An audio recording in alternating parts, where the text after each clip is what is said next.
Hi friends, இந்த வீடியோவில் என்ன பார்க்க போகிறோம் அப்படின்னா, எல்லோரும் வந்து டெய்லி கரண்ட் அஃபேர்ஸ் வீடியோ போட சொல்லிட்டு இருந்தீங்க. அதான் வந்து கரண்ட் அஃபேர்ஸ் வந்து February 24 இன்றைக்கான கரண்ட் அஃபேர்ஸ் தான் இதில் பார்க்க போகிறோம்.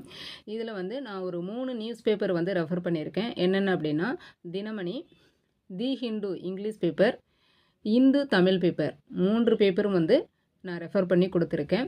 ஓகே, ஃபஸ்ட்டு வந்து நம்ம அதுக்கான ஷார்ட்கட்டும் சேர்த்து கொடுத்துருக்கேன். அதனால் வந்து வீடியோ ரொம்ப யூஸ்ஃபுல்லாக இருக்கும். வீடியோ எண்டு வரைக்கும் ஸ்கிப் பண்ணாமல் பாருங்கள். ஓகே, ஃபஸ்ட்டு ஹெட்லைன்ஸ் பாருங்கள். 1000 முதல்வர் மருந்தகங்கள் திட்டத்தை வந்து முதல்வர் ஸ்டாலின் என்று தொடங்கி வைக்கிறாரு. மத்திய அரசின் மருந்தகத்தை விட 20% விலை குறைவு. ஓகேவா, இதில் வந்து என்ன சொல்லியிருக்காங்க அப்படிங்கிறத ஒன் பை ஒன்னாக பார்க்கலாம். திட்டத்தின் பேர் வந்து 1000 முதல்வர் மருந்தக திட்டம். இது வந்து எத்தனை மாவட்டங்களில் வந்து தொடங்கி வைக்கிறாங்க இன்றைக்கி அப்படின்னா 38 மாவட்டங்களில். இது வந்து மற்ற மருந்தகத்தை ஒப்பிடும்போது 75% வரை குறைந்த விலையில் வழங்கப்படுகிறது அப்படின்னு சொல்கிறாங்க. அடுத்து பாருங்கள், இத்திட்டத்தின் முதல்வர் மேற்பார்வையில் எந்தெந்த அமைப்பு வந்து சேர்ந்து செயல்படுது அப்படின்னா, கூட்டுறவுத்துறை, தமிழ்நாடு மருந்துகள் சேவை கழகம், 2 அமைப்புகள் வந்து சேர்ந்து செயல்படுது. அடுத்தது, இந்த திட்டத்தில் வந்து தொழில் முனைவோரை ஊக்குவிக்கும் வகையில் 3 லட்சம் மானியம் வழங்கப்படுகிறதுன்னு சொல்கிறாங்க. இது எப்படி நீங்கள் வந்து ஞாபகம் வச்சுக்கலாம் அப்படின்னா, மருந்துன்னா நீங்கள் 3 வேளையும் சாப்பிடணும். அப்போ 3 வேளையும் மருந்து சாப்பிட்றதுனால அவங்க வந்து 3 லட்சம் மானியம் கொடுக்குறாங்க. அதில் வந்து 1.5 லட்சம் வந்து உபகரணங்கள் கொள்முதல் செய்யவும், மீதமுள்ள 1.5 லட்சம் வந்து அதிக விற்பனையாகும் மருந்துகளாகவும் வழங்கப்படுகிறது அப்படின்னு சொல்கிறாங்க. அடுத்தது பாருங்கள், கூட்டுறவு சங்கங்கள் சார்பில் வந்து 500 கடைகளையும், தொழில் முனைவோரின் சார்பில் 500 கடைகளையும் வந்து தொடங்கி வைக்கிறாரு. மொத்தம் வந்து 1000 கடைகள், கூட்டுறவு சங்கங்கள் சார்பில் 500, தொழில் முனைவோர் சார்பில் 500 கடைகள் தொடங்கி வைக்கிறாரு.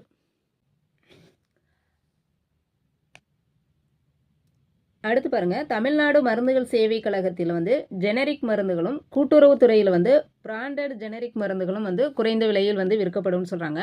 அடுத்து வந்து அவங்க வந்து அந்த ஜெனரிக், பிராண்டட் ஜெனரிக் 2 மருந்துக்கான மூலக்கூறு ஒன்று தாங்கிறத மக்கள் புரிந்து கொள்ளணும் அப்படின்னு சொல்கிறாங்க. அடுத்து வந்து மருந்தகங்கள், மற்ற மருந்தகங்களுக்கும் இந்த மருந்தகங்களுக்கும் உள்ள வித்தியாசம் வந்து அமௌண்ட் சொல்லியிருக்காங்க. எடுத்துக்காட்டுக்கு ஒரே ஒரு வந்து டேப்லெட்டுக்கு வந்து அமௌண்ட் வித்தியாசம் சொல்லியிருக்காங்க. நீரிழிவுக்கான டேப்லெட் வந்து மெட்ஃபார்மின் அப்படிங்கிற டேப்லெட் 30 மாத்திரை வந்து முதல்வரின் மருந்தகத்தில் வந்து ரூ. 11 கிடைக்கிது.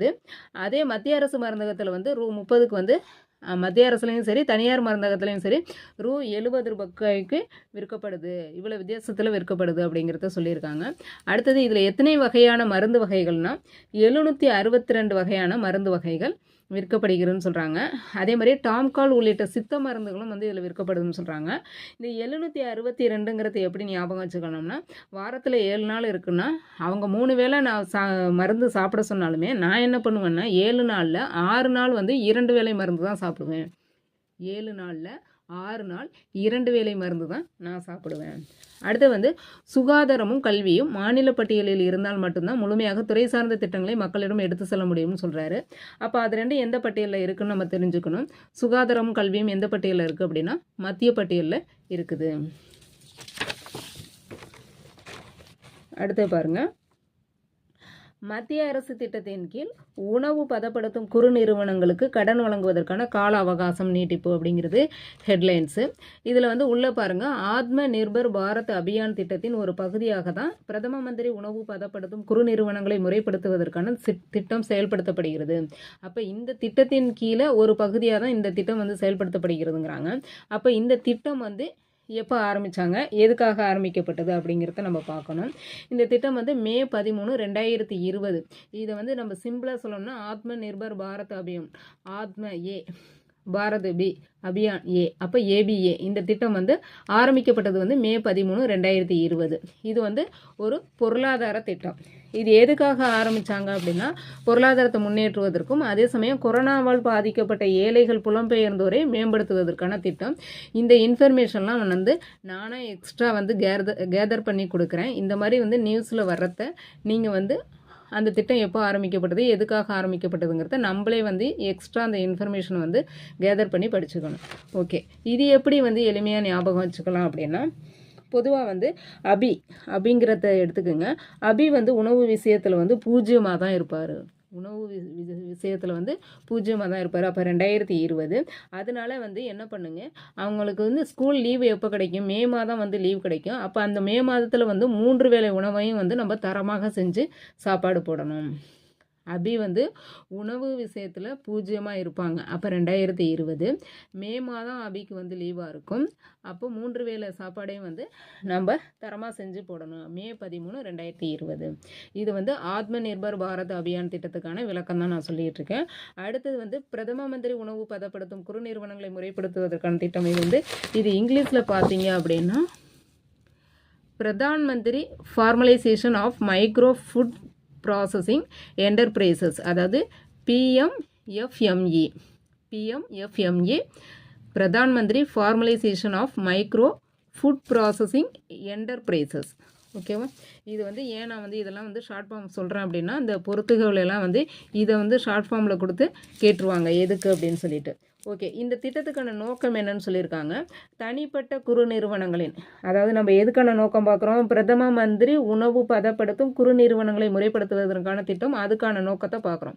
தனிப்பட்ட குறு நிறுவனங்களின் போட்டித்திறனை அதிகரித்து அதன் மூலம் முறைப்படுத்துதலை ஊக்குவிக்கவும், உழவர் உற்பத்தியாளர் அமைப்புகள், சுய உதவி குழுக்கள், உற்பத்தியாளர் கூட்டுறவு அமைப்புகளின் விளை பொருட்களை மதிப்பு கூட்டி விநியோகம் செய்யவும், இணைப்பினை மேம்படுத்துவதே இத்திட்டத்தின் நோக்கமாகும். ஓகேவா? குறு நிறுவனங்களின் போட்டித்திறனை அதிகரிக்கிறது, அதன் மூலம் வந்து முறைப்படுத்துதலை ஊக்குவிக்கும், உழவர் உற்பத்தியாளர்கள், சுய உதவி குழுக்கள், உற்பத்தியாளர் கூட்டுறவு அமைப்புகள் இவங்களுடைய விளை பொருட்களை மதிப்பு கூட்டி விநியோகம் செய்யவும் வந்து இந்த திட்டத்தினுடைய நோக்கமாகும். இதில் என்ன பண்ணுறாங்க அப்படின்னா 35% மானியம் கொடுக்குறாங்க. அதாவது 35%னா அதிகபட்சமாக 10 லட்சம் வரைக்கும் வந்து மானியம் கொடுக்குறாங்க. இப்போ வந்து நான் இது எப்படி 10 லட்சம், அது வந்து 3 லட்சம் மானியம்னாங்கட்டி நம்ம எப்படி ஞாபகம் வச்சுக்கிட்டோம், 3 வேளை மருந்து சாப்பிடணும், அப்போ 3 லட்சம் மானியம். இது வந்து 10 லட்சம் வரைக்கும் மானியம்னா, நான் உணவு சாப்பிடலன்னா எனக்கு வந்து வைத்திய செலவு 10 லட்சம் வரைக்கும் வரும். உணவை ஒழுங்காக சாப்பிடலன்னா வைத்திய செலவு 10 லட்சம் வரும். ஸோ 10 லட்சம் வரை மானியம். அடுத்து சிறு கருவிகள் வாங்க சுய உதவி குழுக்களுக்கு அடிப்படை மூலதனத்திற்காக குழுவில் ஒரு நபருக்கு ரூ 40,000 நிதி உதவி வழங்கப்படுகிறது. ஓகேவா? அடுத்து பாருங்கள், 35% மானியத்துடன் எத்தனையும் சேர்த்து 50% கடனும் வந்து சேர்த்து வந்து அவங்களுக்கு கடன் உதவி வழங்கப்படுதுன்னு சொல்லியிருக்காங்க. ஓகேவா? அடுத்தது, வழக்கறிஞர்கள் சட்ட வரைவை முழுவதுமாக திரும்ப பெற வேண்டும், மத்திய அரசுக்கு முதல்வர் வலியுறுத்தல். இது வந்து ஹெட்லைன்ஸு. இதில் பாருங்கள் என்ன சொல்லியிருக்காரு அப்படின்னா, அவருடைய எக்ஸ் தளத்தில் வந்து வெளியிட்டிருக்கிறாரு. என்னென்னா, தமிழ்நாடு புதுச்சேரி பார் கவுன்சிலின் பெயரை மெட்ராஸ் பார் கவுன்சில் என மாற்ற நினைப்பதன் மூலம் பாஜகவுக்கு தமிழ் மீது உள்ள வெறுப்பு தெளிவாக வெளிப்பட்டுள்ளது. தமிழ்நாடு வெறும் பெயர் அல்ல, அது எம் அடையாளம். இது வந்து ஜஸ்ட்டு வந்து ரீட் அவுட் பண்ணிக்கிடுங்க. அவங்க வந்து மெட்ராஸ் பார் கவுன்சில்னு மாற்றணும்னு சொல்கிறாங்க அப்படின்னு சொல்கிறாரு. இது ஜஸ்ட்டு ரீட் அவுட் பண்ணிக்கிடுங்க. அடுத்தது இதில் ஒரு கருத்து சொல்லியிருக்கிறாரு, சட்டம் ஒரு இருட்டரே, அதில் வக்கீலின் வாதம் விலக்கு என்றார் அண்ணா. அப்போ இதை கூட கேட்கலாம், சட்டம் ஒரு இருட்டரே, அதில் வக்கீலின் வாதம் விலக்கு என்றவர் யார்? அண்ணா. அடுத்து பாருங்கள், இதில் வந்து வழக்கறிஞர்கள் திருத்த சட்ட வரைவு 2025 என்பது சட்டத்துறையின் சுதந்திரம் மீதும் தொடுக்கப்படும் நேரடி தாக்குதல் அப்படின்னு சொல்லியிருக்கிறாரு. அடுத்தது பாருங்கள், இதில் வந்து முக்கியமான இன்ஃபர்மேஷன், தேசிய ஆணையம் NJAC வழியாக நீதிபதி நியமனங்களை அபகரிக்க முயன்றது அப்படிங்கிறது. இதெல்லாம் வந்து முதல்வர் சொன்ன கருத்து. இதில் நீங்கள் மெயினாக தெரிஞ்சுக்க வேண்டியது சட்டம் ஒரு இருட்டரை, இது வந்து அண்ணா சொன்னதுன்னு தெரிஞ்சுக்கணும். அடுத்தது வந்து தேசிய ஆணையம் NJAC அப்படின்னா என்னன்னு தெரிஞ்சுக்கணும். அப்படிங்கிறது என்ன அப்படின்னா, இது வந்து நியூஸ் பேப்பரில் வந்தது. இதெல்லாம் நான் பேனாவில் எழுதியிருக்கிறதெல்லாம் எக்ஸ்ட்ரா இன்ஃபர்மேஷன் உங்களுக்கு வந்து நான் வந்து கொடுக்கக்கூடியது. அதாவது தேசிய ஆணையம்னா உயர்நீதித்துறை மற்றும் உச்ச நீதிமன்றங்களுக்கு நீதிபதிகளை நியமிக்கவும் இடமாற்றம் செய்யவும் பரிந்துரைக்கும் அமைப்பு. அதாவது உயர்நீதிமன்றம் உச்சநீதிமன்றங்களுக்கு வந்து நீதிபதிகளை நியமிக்கவும் இடமாற்றம் செய்யவும் பரிந்துரைக்கும் அமைப்பு தான் வந்து தேசிய ஆணையம் NJAC. அப்போ NJACனா அதுக்கான ஃபுல் ஃபார்ம் என்ன அப்படின்னு பார்க்கலாம், நேஷ்னல் ஜுடிஷியல் அப்பாயின்மெண்ட்ஸ் கமிஷன். ஓகேவா? இதுதான் வந்து ஃபுல் ஃபார்ம். இது வந்து எப்போ கொண்டு வரப்பட்டதுன்னா 2014 99வது சட்ட திருத்தத்தின்படி இந்த அமைப்பு கொண்டு வரப்பட்டது. ஸோ இவங்க வந்து இது வர்றதுனால தான் இதன் மூலமாக அவங்க வந்து பின்னாடி போய் கேட்குறது. இது புரியாமல் நிறைய பேர் வந்து கரண்ட் அஃபேர்ஸ் எங்கேருந்து கேட்குறாங்கன்னே தெரியாதும்பாங்க.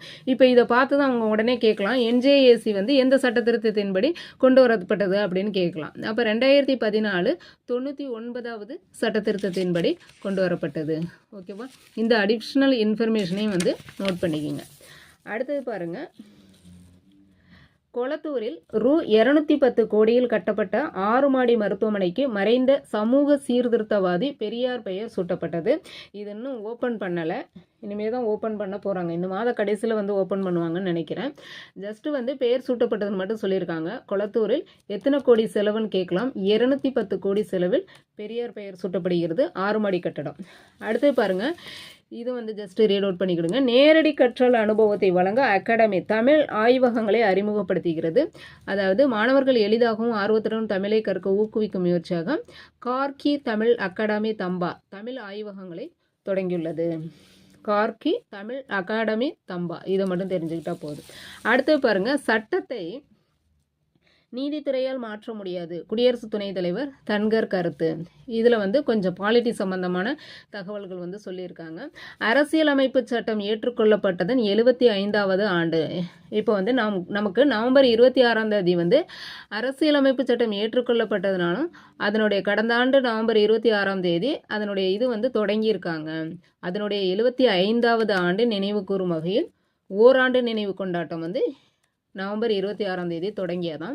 அது ரிலேட்டடாக வந்து இவர் என்ன பேசுகிறார் அப்படின்னா, அரசியலமைப்பு சட்டத்தில் திருத்தங்கள் செய்ய நாடாளுமன்றத்துக்கு மட்டுமே அதிகாரம் உள்ளது அப்படின்னு சொல்கிறாங்க. எல்லாருக்கும் வந்து அதிகாரம் கிடையாது.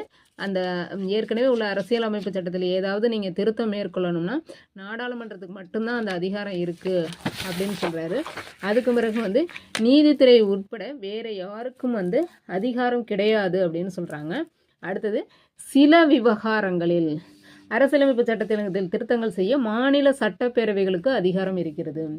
அப்போ வந்து என்ன சொல்கிறாங்கன்னா, உச்சநீதிமன்றம் தனது கருத்துக்களை மட்டுமே பதிவு செய்ய முடியும். அவங்களுடைய கருத்துக்களை மட்டும்தான் பதிவு செய்யலாம். உச்சநீதிமன்றத்துக்கு எந்தவித மாற்றமும் செய்கிறதுக்கு அதிகாரம் இல்லை. நீதித்துறைக்கு அதிகாரம் கிடையாது. ஆனால் வந்து சில விவகாரங்களில் மட்டும் மாநில சட்டப்பேரவைகள் வந்து அவங்களுக்கு மட்டும் கொஞ்சம் அதிகாரம் இருக்குது அப்படிங்கிற மாதிரி சொல்லியிருக்காங்க. அடுத்து வந்து விசாகா கமிட்டிக்கு புதிய உறுப்பினர் நியமனம். விசாகா கமிட்டியில் வந்து தலைவராக இருக்கிறவங்க யார் அப்படி, இப்போதைக்கு தலைவராக இருக்கிறது யார் அப்படின்னு. விசாகா கமிட்டினா என்ன அப்படின்னா, போலீஸ் அதிகாரிகள் மீதான பாலியல் புகார்களை விசாரிப்பதற்காக. இப்போதைய தலைவர் யார் அப்படின்னா டிஜிபி சீமா அகர்வால், இவங்க தான் வந்து தலைவராக இருக்காங்க. அடுத்தது வந்து இதில் வந்து 6 பேர் வந்து உறுப்பினர்களாக இருக்கிறாங்க. இப்போ வந்து சக்தி கணேசன் அவருக்கு பதிலாக, அவர் எங்கேயே வந்து மாற்றுதலாகி போயிட்டாரு, அவருக்கு பதிலாக வந்து எஸ்பி சண்முக பிரியா வந்து புதிதாக நியமிக்கப்பட்டுள்ளார். இது எப்படி ஞாபகம் வச்சுக்கணும், விசாகா சா இப்போ சா சண்முக பிரியா, சா சண்முக பிரியா அப்படிங்கிற மாதிரி ஞாபகம் வச்சுக்கோங்க. ஓகே, அடுத்தது பாருங்கள், விண்வெளியில் சதமடித்து இந்தியா சாதனை.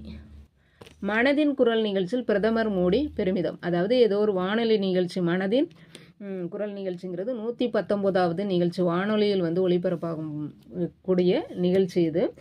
இதில் வந்து எதை பற்றி பேசியிருக்கிறாரு அப்படின்னா, 100வது ராக்கெட் அதை பற்றி பேசியிருக்கிறாரு. இது வந்து ஜனவரி மாதம் 29 இந்த ராக்கெட் வந்து லான்ச் ஆனது. அதை பற்றி வந்து அவர் இப்போ பேசியிருக்கிறாரு. என்னென்னா, சந்திராயன், மங்கள்யான், ஆதித்யா L1 பல்வேறு வரலாற்று சாதனைகளை இஸ்ரோ படைத்திருக்கிறது.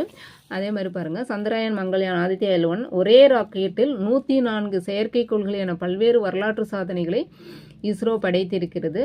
அடுத்து, கடந்த 10 ஆண்டுகளில் மட்டும் 460 செயற்கைக்கோள்கள் விண்ணில் செலுத்தப்பட்டுள்ளன அப்படின்னு சொல்லிட்டு 100வது ராக்கெட் வந்து சீறி பாய்ந்துள்ளது இப்பொழுது அப்படிங்கிற மாதிரி பேசியிருக்கிறாரு.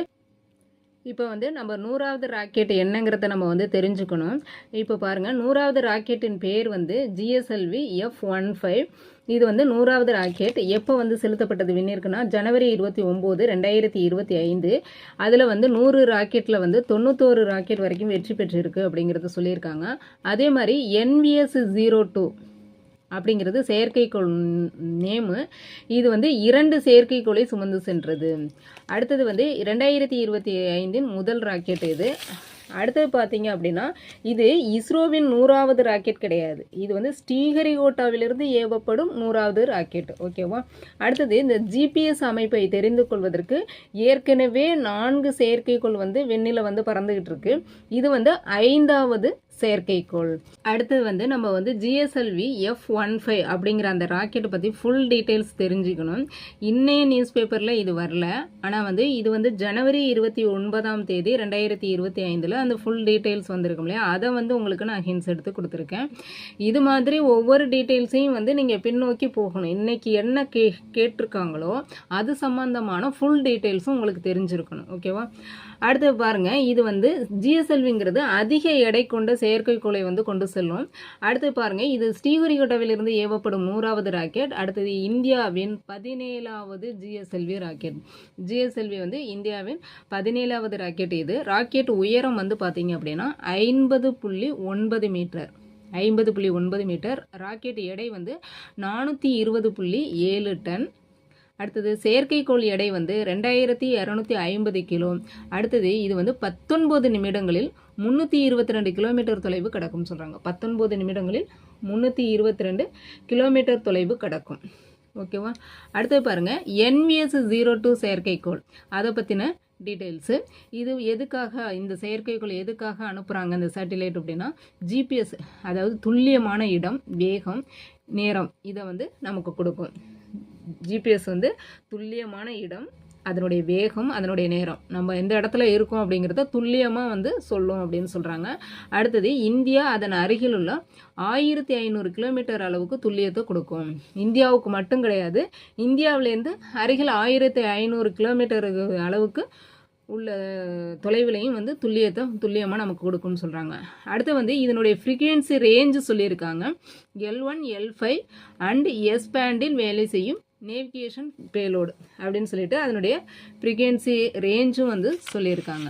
அடுத்தது பாருங்கள், அதனுடைய பயன்பாடுகள். பாதுகாப்பு, இது வந்து இராணுவத்திற்கு வந்து ரொம்ப யூஸ்ஃபுல்லாக இருக்கும்.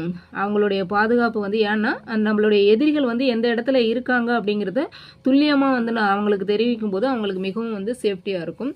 அடுத்து வந்து போக்குவரத்து மேலாண்மை, டிராஃபிக், இதை வந்து தெரிஞ்சுக்கலாம். நில வடிவமைப்பு, அதாவது நில மாற்றத்துக்கு உள்ளாவது வந்து துல்லியமாக நம்ம வந்து தெரிஞ்சுக்கலாம். அந்த நம்ம நிலநடுக்கம் இதெல்லாம் வந்து கண்டுபிடிக்கிறது துல்லியமாக தெரிஞ்சுக்கலாம். அடுத்து வந்து துல்லியமான விவசாயம், துரித நிவாரண சேவைகள், அதாவது நிலச்சரிவின் போது வந்து நம்ம வந்து இந்த திருவண்ணாமலை இப்போ நிலச்சரிவெல்லாம் நடந்துச்சு இல்லையா, அந்த டைத்தில் வந்து ஜிபிஎஸ் சிஸ்டத்தை பயன்படுத்தி துல்லியமாக அதை வந்து நம்ம வந்து ஃபைண்ட் அவுட் பண்ணி தெரிஞ்சுக்கலாம். அடுத்து வந்து ஜியோடெடிக் சர்வே டீட்டெயில்ஸ் வந்து துல்லியமாக தெரிஞ்சுக்கலாம். இதெல்லாம் வந்து இதனுடைய பயன்பாடுன்னு சொல்லியிருக்காங்க. அடுத்தது வந்து ஒரு இன்ஃபர்மேஷன் என்ன அப்படின்னா, இஸ்ரோவின் தலைவராக திரு நாராயணன் பொறுப்பேற்ற பிறகு அனுப்பப்படும் முதல் ராக்கெட் இது. ஓகேவா? அதை வந்து தெரிஞ்சுக்கிங்க. பாருங்கள், நாடு முழுவதும் 11 கோடி விவசாயிகளுக்கு 19வது தவணையாக ரூ. 2000 பிரதமர் மோடி இன்று வழங்குகிறார். அப்போ எந்த திட்டத்தின் கீழே வந்து இது வழங்குறாரு அப்படின்னா, பிரதமரின் கிசான் சம்மான் நிதி என்ற திட்டத்தை கடந்த 2018ஆம் ஆண்டு டிசம்பர் மாதம் பிரதமர் மோடி அறிமுகம் செய்தார். இப்போ இந்த பிரதமரின் கிசான் சம்மான் நிதி அதனுடைய ஃபுல் ஃபார்ம் என்னன்னு ஃபர்ஸ்ட் பார்த்துப்போம். பிரதான் மந்திரி கிசான் சம்மன் நிதி, அதுக்கான ஷார்ட்டாக வந்து PMKSN. PM Pradhan Mantri, K Kisan, S Samman, N Nidhi. ஓகேவா? இது வந்து தெரிஞ்சுக்கோங்க. அடுத்தது இது வந்து 2018 டிசம்பர் வந்து அறிமுகம் செய்துள்ளார். 2018ங்கிறத எப்படி நீங்கள் வந்து ஞாபகம் வச்சுக்கணும் அப்படின்னா, எனக்கு வந்து இந்த மாதம் அதாவது 4 மாதத்துக்கு ஒரு தடவை 2000 3 தவணையாக கொடுக்குறாங்க. அப்போ வருடத்திற்கு 6000 பணம் வேணும். இந்த பணத்துக்கு அப்ளை பண்ணுறதுக்கு அவங்க ஃபஸ்ட்டு வந்து உங்களுடைய அந்த நில பட்டா இதெல்லாம் கேட்டிருப்பாங்க இல்லையா, அந்த நிலப்பட்டா பட்டா 8 அப்படிங்கிறத ஞாபகம் வச்சுக்கோங்க. 2018. அடுத்தது பாருங்கள், இது வந்து 11 கோடி சிறு விவசாயிகளுக்கு பயன்படுத்தப்பட்டது. 6000 நிதி உதவி வழங்கப்படுகிறது. 4 மாதங்களுக்கு ஒரு முறை 2000 வீதம் 3 தவணைகளாக வழங்கப்படுகிறது. அந்த டீட்டெயில்ஸ் கொடுத்துருக்காங்க. அடுத்தது பாருங்கள், பிரதமரின் கிசான் நிதியுதவி திட்டம் தொடங்கி 6 ஆண்டுகள் இது வரைக்கும் முடிவடைந்துள்ளதான். இதை வந்து கூற்றுகளில் கேட்கலாம். 6 ஆண்டுகள் நிறைவடைந்துள்ளது. இந்த திட்டம் தொடங்கியது முதல் இதுவரை 3.46 லட்சம் கோடி விவசாயிகளுக்கு வழங்கப்பட்டுள்ளது. இப்போ வந்து இது இந்தியா லெவலுங்கையில் நீங்கள் 3.46 கோடிங்கிறது மாதிரி எடுத்துக்கக்கூடாது. இந்தியா லெவலுங்கையில் கொஞ்சம் கூடுதலாக இருக்கும் அப்படிங்கிறத மைண்ட் பண்ணி 3.46 லட்சம் கோடி விவசாயிகளுக்கு வழங்கப்பட்டுள்ளது. அந்த 3.46 லட்சம் கோடிங்கிறத எப்படி ஞாபகம் வச்சுக்கிறோன்னா, இது எத்தனை தவணை? 3 தவணை. ஒரு வருஷத்துக்கு எத்தனை ரூபாய்? 6000. 3 தவணை 6000. அப்போ நான் சின்னமாக தான் குழு கொடுக்குறேன், ஃபுல் நம்பருக்கும் உங்களுக்கு வந்து ஷார்ட்கட் சொல்ல முடியாது. அப்போ 3 தவணை 3 6000ங்கிறதுனால 6 ஃபைனல் 6. அப்போ 3.46 லட்சம் கோடி விவசாயிகளுக்கு வழங்கப்பட்டுள்ளது. ஓகே ஃப்ரெண்ட்ஸ், இது வரைக்கும் சொன்னதெல்லாம் புரிஞ்சுதா என்னங்கிறது எனக்கு தெரியலை. புரிஞ்சுதா என்னங்கிறத கமெண்ட் பண்ணுங்கள். வீடியோஸ் எல்லாம் பிடிச்சிருந்துச்சுன்னா லைக் பண்ணுங்கள். உங்களுடைய ஃப்ரெண்ட்ஸுங்களுக்கும் வந்து ஷேர் பண்ணுங்கள். ஓகே, நன்றி. நெக்ஸ்ட் வீடியோவில் பார்க்கலாம்.